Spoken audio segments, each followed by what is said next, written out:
living for tomorrow, 'cause today is gone and I'm still not with you. Sabi nila noon na pag may kailangan ka daw, ipag-pray mo lang daw kay Lord. Kahit hindi ako madalas magdasal, makasakali ako na baka pagbigyan niya ako. Niling ko sa kanya na sana yung asawa ko, katulad ko na sobrang magmahal. Pero hindi niya binigay sa akin yung gusto ko.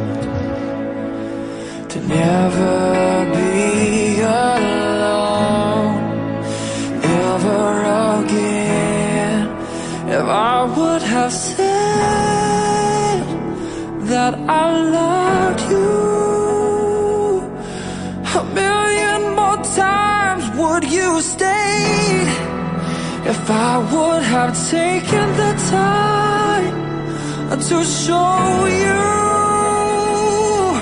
just how much you mean to me, and would I be lost in this world searching for love that I already had in front of me, and I'm hoping tomorrow will bring you to my groom, my Lemuel, my ever dearest honeybone. Proud akong sabihin sa harap ng maraming tao ngayon kung ano ang tawag ko sa iyo at hindi ko yun kinakahiya. It's a new day, another attempt at saving grace, a chance to get you back and fall in love with me again.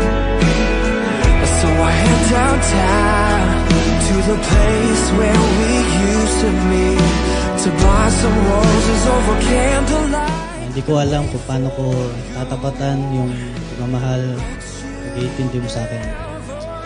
Ito ng pinaka-magandang regalo binigay sa akin ni Lord. I will treasure you, protect you, and love you forever. Love you. If I would have said that I loved you a million more times, would you stay? If I would have taken the time to show you just how much you mean to me, would I be lost in this world searching for love that I already had in front of me, and I'm hoping tomorrow will bring you back home to me.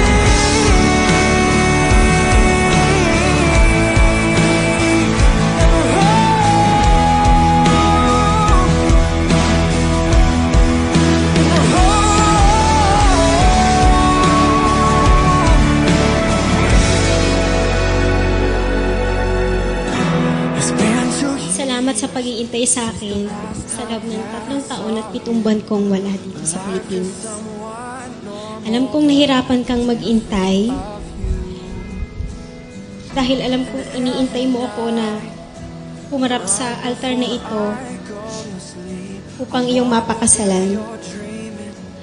Pasensya ka na kung nagdalawang isip ako sa desisyon kong ito. Pero ngayon, sigurado na talaga ako. I close my eyes and meet with you, and never wake up. If I would have said that I loved you